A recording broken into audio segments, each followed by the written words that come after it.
I'm Morgan, and today I will be reading Chapter 18 of A Bachelor Husband by Ruby M. Ayres. Chapter 18. Trifles light as air are to the jealous confirmation sure, as proof of Holy Writ. It was impossible to be ungracious. Marie took Dorothy Webber into the drawing room while Chris sent the car away. He stood looking after it with a frown above his eyes. It was rotten luck, Dorothy turning up like this just as everything had been going so swimmingly, and he was conscious of a vague apprehension. He joined the girls in the drawing room for tea, and Miss Chester came down, bringing her eternal knitting. She was pleased to see Dorothy, for she thought she would be a nice companion for Marie. She said that she hoped she would stay a long time. She could not understand why Chris was so silent, or why he kept looking at his wife with a queer sort of chagrin in his face. I'm looking forward to another round with you, Dorothy said, turning to him. Of course, there are lots of links round about. I'm going to teach Marie to play, Chris said. He had made up his mind that if they went away, he would teach her, and had been looking forward to it. He felt decidedly annoyed with Dorothy for having what he chose to call butted in. He sulked about the house till dinner time, then went to Marie's room as she was changing her frock. His eyes were rueful as he looked at her. It's the devil's own luck, isn't it? He said boyishly. What do you mean? About Dorothy? Yes! Why the dickens she wanted to come here? I'm hanged if I know. Marie smiled faintly. Well, we both said we should be pleased to see her at any time, didn't we? I know. But coming just now? He took up one of her silver brushes and fingered it nervously. I was looking forward to taking you away, Marie Celeste. Perhaps you won't stay long, Marie said with an effort. She did not know if she were glad or sorry that Dorothy had so unexpectedly intervened. She had rather dreaded going away with Chris, and yet it had been a relief to know that at last there was some sort of an understanding between them. Dorothy monopolized most of the conversation at dinner time, and addressed herself chiefly to Chris. She was a pleasant-looking girl, very brown-skinned and healthy, with straightforward gray eyes and fair hair, which she wore brushed back and screwed into rather a businesslike and unbecoming knob. She talked a great deal about golf, and seemed rather surprised at Chris's lack of enthusiasm. She kept looking at Marie in a puzzled sort of way. During those weeks in Scotland, she had formed her own opinion of this marriage, and therefore had not had the least hesitation in throwing herself on Marie's hospitality. A man who had been married so short a time, and who could leave his wife at home while he spent a month in Scotland playing golf, would certainly not object to a third person in the house. So she argued, with some reason, as she unpacked her boxes and settled down comfortably in the best spare room. It's ages since I was in London for any time, she said. I'm going to enjoy myself thoroughly. Marie, where do you buy your frocks? They make mine look as if they came out of the Ark, don't they? Marie laughed. She had been very fond of this girl at school, but lately all her old affection seemed somehow to have shifted. The fault was in herself, she knew, so she tried her best to be nice to Dorothy, to make up for the old feeling that was no longer in her heart. I'll take you to all the shops, she said. We'll have a long day tomorrow. And where do I come in? Chris asked quickly. His eyes were pleading as they looked at his wife. Men always hate shopping, don't they? Dorothy chimed in. They always look dreadfully out of place anyway, poor dears.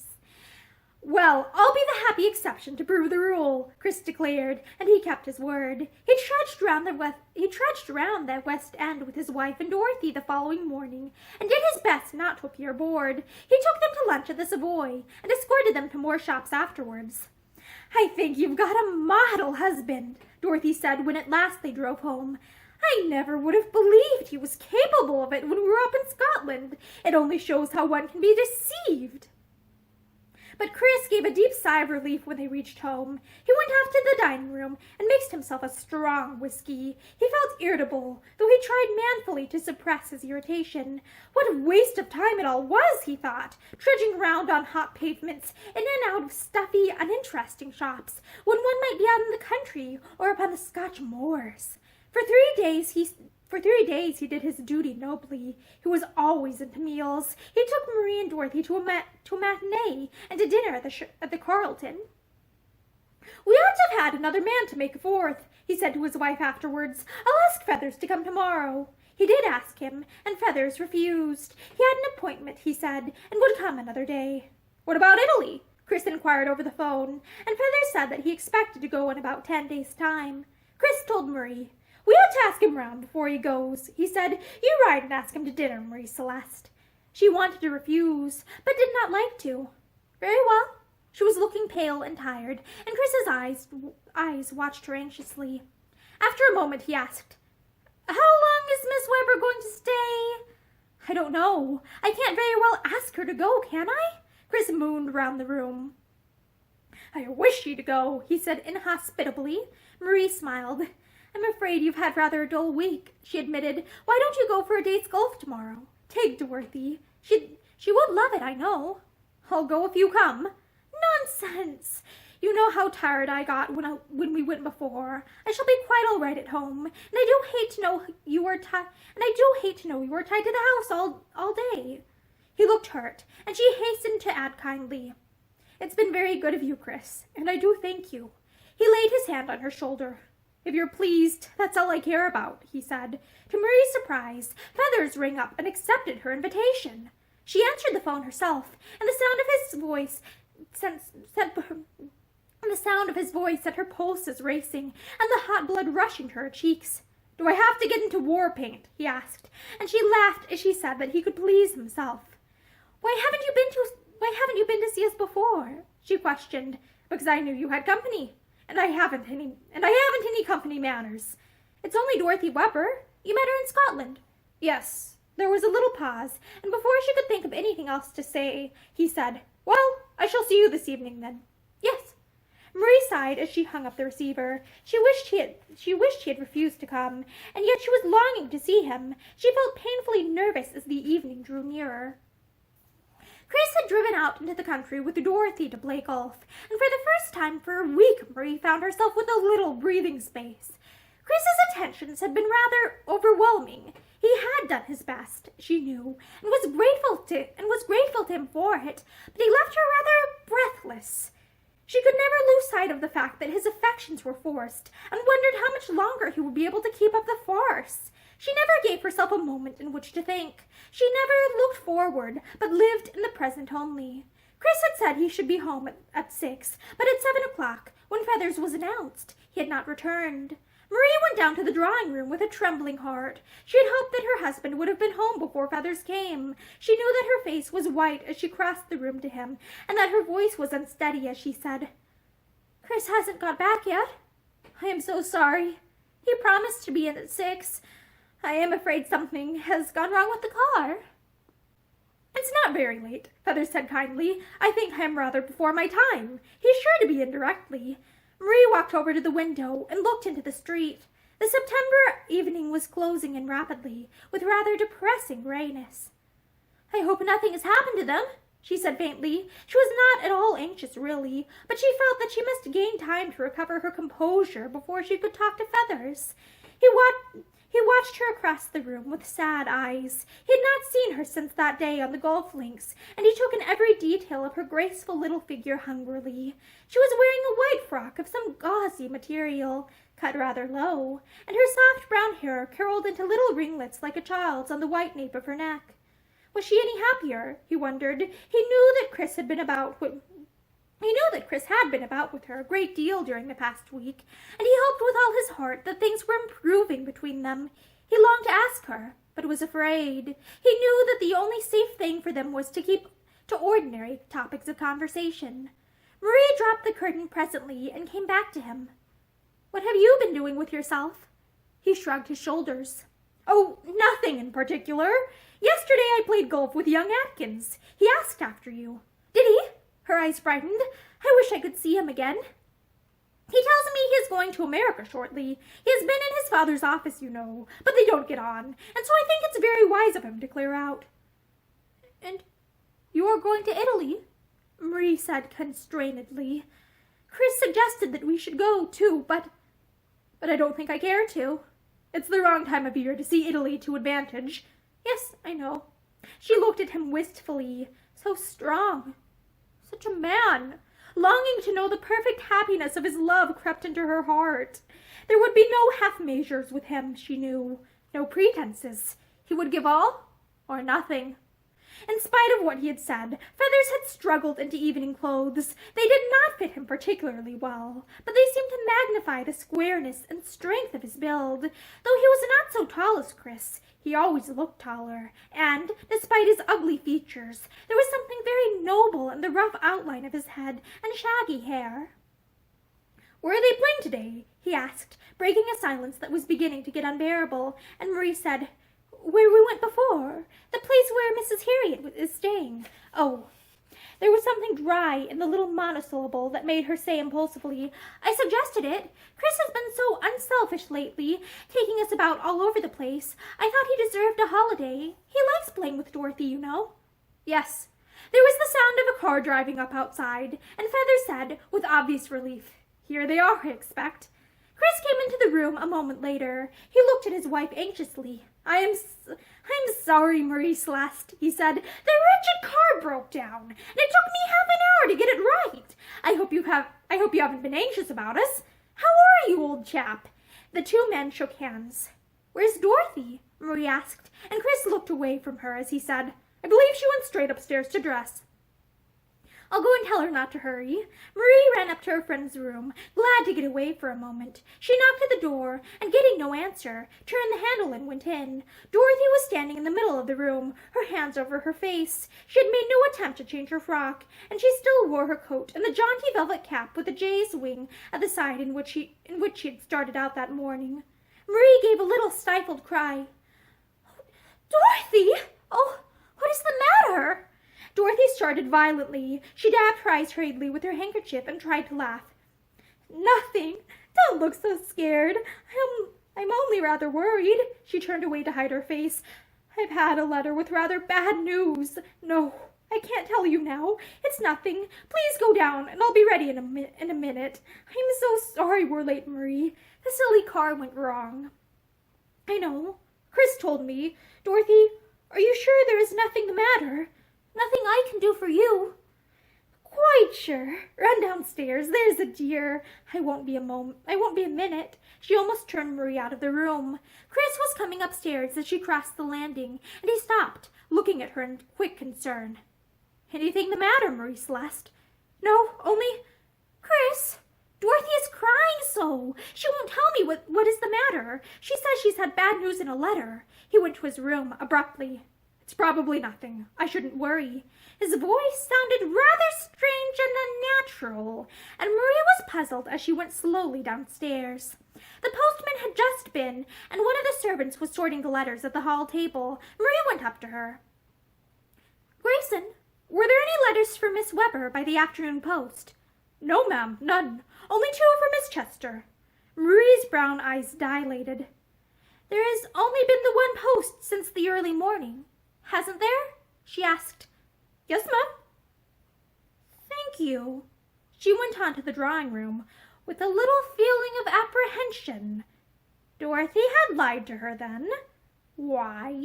She thought of the strained note in Chris's voice as he spoke to her on the landing, and a nameless fear crept into her heart. Chris talked incessantly during dinner. Marie had never seen him so gay, and though she tried her best to kill it, the suspicion that he knew the cause of Dorothy's distress grew in her heart. Something had happened between them that afternoon. "You ladies are very quiet," Feathers said, turning to her, and Marie roused herself with an effort. Dorothy Weber was almost silent. Her head ached, she said. She thought it must have been the sun that afternoon. "You played a fine game," Chris told her. "I shall have to look to my laurels." She did not answer, seemed not to have heard, and Marie asked, "Did you see Mrs. Harriet?" "Yes, she and her sister had a foursome with us." It was Chris who answered. "She told me to give you her love," he added with a twinkle, "and to say that she should be in town tomorrow, and would call to see you."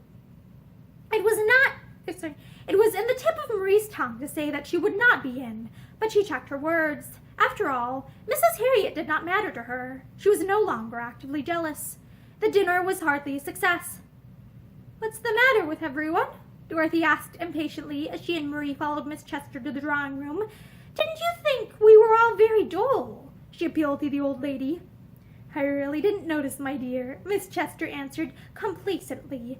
"I have just worked it out in my mind, and I believe I shall finish that shawl in another 3 days. Marie laughed. And how long has it taken you to work, dear? Nearly 2 years, but then I worked slowly, and my sight is not so good as it used to be, Miss Chester answered. Marie took up a fold of the shawl. It was exquisitely soft, and of the finest pattern.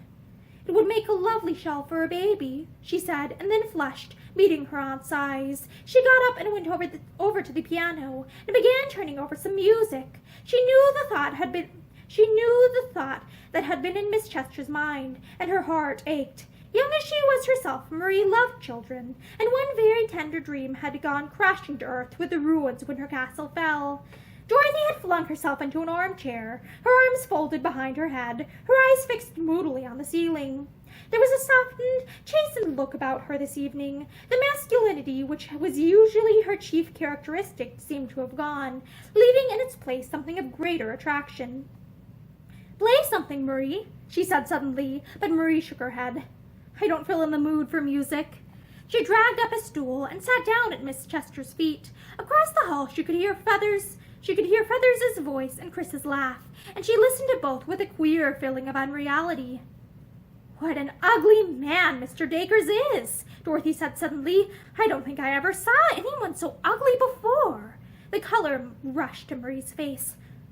"I don't think he is in the very least bit ugly," she said impulsively. "There's something in his face when he smiles that is far better than just ordinary good looks. What do you think, Aunt Madge?" She felt angry with Dorothy. All her heart flew to Feathers' defense. "I always liked Mr. Dacres," Miss Chester said mildly. "He is a good man and a gentleman." She said the same thing of all of Chris's friends. She could never see evil in anyone. Dorothy laughed. "Like him, yes, but he's ugly all the same," she insisted. "He doesn't like me, you know." Nobody answered. "We had lots of little tiffs when we were up in Scotland," she went on defiantly. "I always believed that he left Chris and came home alone because he couldn't stand the sight of me." "My dear child," Miss Chester remonstrated. "So I do," she reiterated. "He told me once that the modern girl was a horror. I think he thought it was disgraceful because I played golf all day long with Chris and without a chaperone." Mr. Dacres isn't a bit narrow-minded," Marie said hotly. Dorothy shrugged her shoulders. "And I don't like Mrs. Harriet either," she said irrelevantly. "You never told me anything about her, Marie." "She is a friend of Chris's, not mine." "Oh, and his friends are not yours, eh?" Marie did not answer. She had never seen Dorothy in such a quarrelsome mood. The men joined them from the dining room, and Chris came to his wife at once. "On the stool of repentance," he asked. "Why don't you have a chair?" "I'm quite comfortable, thank you." She leaned her head against Miss Chester's knee with a little snuggling movement, and the old lady stopped in her work for a movement to stroke the girl's dark hair. "I've just remembered," she said, "that I've got some tickets for the Westminster Bazaar tomorrow, Marie. Some of us really ought to go. I promised the vicar we would. Couldn't you and Dorothy just run in for half an hour?" Marie made a little grimace. "I hate bazaars," she said. Dorothy looked across the room at Chris. "I think I ought to go home tomorrow," she said. "I've been here over a week. You'll all be sick to death of me." "Of course we shan't," Marie cried. She was touched by the hard note of unhappiness in her friend's voice, and stretched out her hand to her. "Don't go, Dorothy. They can't have finished with the scarlet fever yet." I shall have to see. I dare say I shall hear from home in the morning." She excused herself presently on the plea of headache and went to bed. She shook hands with Feathers and kissed Marie and Miss Chester, but Marie noticed with a queer little shrinking at her heart that she seemed to avoid Chris altogether, and her thoughts went back with unwilling suspicion to the moment when she had found Dorothy crying. "Dorothy doesn't look well," Miss Chester said, as the door closed behind the elder girl. "I really think all this golf is too much for her. She ought to take a rest and do something less strenuous." "Knitting shawls, for instance, dear?" Marie asked tenderly. The old lady looked over her glasses. "It would do her no harm," she said severely. It was only 10 o'clock when Feathers left, and Chris said he would walk part of the way with him. I shan't be long," he said to Marie, "but it's so hot indoors, and I must get a breath of air." She said good night to them both in the hall, and after they had gone, she stood for a moment looking at the closed door with a feeling of desolation.